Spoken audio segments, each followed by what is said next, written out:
एक घड़ी में 3:30 बजे है, यदि मिनट की सुई उत्तर पूर्व की ओर है तो घंटे की सुई किस दिशा में है? एक घड़ी में कितने बजे है बेटा? 3:30 बजे है।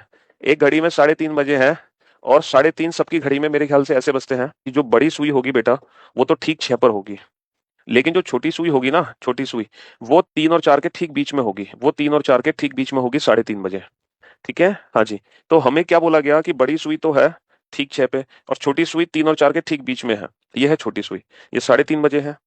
अच्छा, हमें ये बोला जा रहा है कि मिनट की जो सुई है वो उत्तर पूर्व दिशा में है। If at this time minute hand points towards north east, then in which direction hour hand be. तो मेरे दोस्त, मेरे भाई, पहली बात तो ये एंगल हमें निकालना है, तो अप्रोक्सीमेट एंगल ये 90 डिग्री है। देखो 90 डिग्री नहीं है, लेकिन अप्रोक्सीमेट 90 डिग्री है।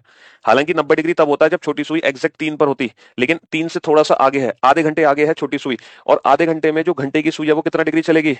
30 मिनट में कितनी डिग्री चलेगी घंटे की सुई? घंटे की सुई 1 मिनट में आधा डिग्री चलती है, 30 मिनट में 30 का आधा 15 डिग्री चलेगी, यानी कि ये 90 में से 15 डिग्री कम है। तो अगर 90 से 15 डिग्री कम करोगे तो बेटा ये 75 डिग्री आ गया। ठीक है, तो मतलब लगभग लगभग किसके बराबर है? लगभग ये 90 डिग्री के बराबर ही हो गया।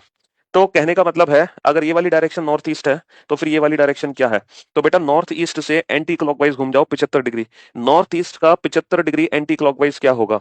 जो नॉर्थ ईस्ट का 75 डिग्री एंटी क्लॉकवाइज होगा वही हमारे क्वेश्चन का आंसर है। भैया नॉर्थ ईस्ट का 75 degree anti clockwise, north east का 75 डिग्री एंटी क्लॉकवाइज, दोनों सुइयों के बीच में कितने डिग्री का कोण होता है? ये बात आप बेटा डायरेक्ट भी कैलकुलेट कर सकते हैं इस फॉर्मूले से।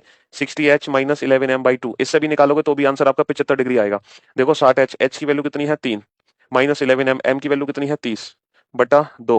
तो 180 माइनस 330/2, जीरो में से जीरो गया, 13 में से 8 गए 5, और 2 में से गया 1, 150/2, 75 डिग्री। देखा आंसर आया। तो बेटा फॉर्मूले से निकालोगे तो भी दोनों सुइयों के बीच डायरेक्ट 75 डिग्री आया, लेकिन हमने वैसे ही पता कर लिया कि बड़ी सुई ठीक 6 पर है, छोटी सुई बेटा अगर 3 पर होती तो दोनों के बीच का कोण 90 डिग्री होता, लेकिन जो छोटी सुई है वो आधा घंटा नीचे आ गई, और आधे घंटे में छोटी सुई 15 डिग्री चलेगी, क्योंकि छोटी सुई 1 मिनट में आधा डिग्री चलती है, तो 30 मिनट में 30 का आधा 15, तो 90 में से 15 कम कर दो 75। हमने डायरेक्ट ही 75 लगा दिया, ये कैलकुलेशन करने की जरूरत नहीं थी।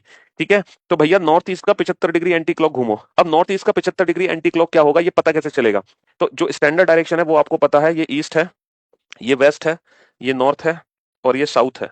ठीक है मेरे भाई, हाँ जी। और इन दोनों के बीच की डायरेक्शन को हम बोलेंगे उत्तर पूर्व, इन दोनों के बीच की डायरेक्शन को दक्षिण पश्चिम, ये साउथ ईस्ट और ये नॉर्थ वेस्ट। तो हमें कैसे घूमना है? हमें उत्तर पूर्व का 75 डिग्री एंटी क्लॉक चलना है बेटा। नॉर्थ ईस्ट का 75 डिग्री एंटी क्लॉक क्या होगा? तो मेरे दोस्त ये नॉर्थ ईस्ट डायरेक्शन है, तो नॉर्थ ईस्ट का 75 डिग्री एंटी क्लॉक क्या होगा बताना जरा। सर नॉर्थ ईस्ट का 75 डिग्री जो एंटी क्लॉक होगा वो यहाँ कहीं होगा, और नॉर्थ ईस्ट का 75 डिग्री एंटी क्लॉक, और ये वाली डायरेक्शन कौन सी है? ये नॉर्थ और वेस्ट के बीच में है, इसीलिए इस लेंगे नॉर्थ वेस्ट। तो जो घंटे की सुई है ना वो हमारी होगी उत्तर पश्चिम दिशा में।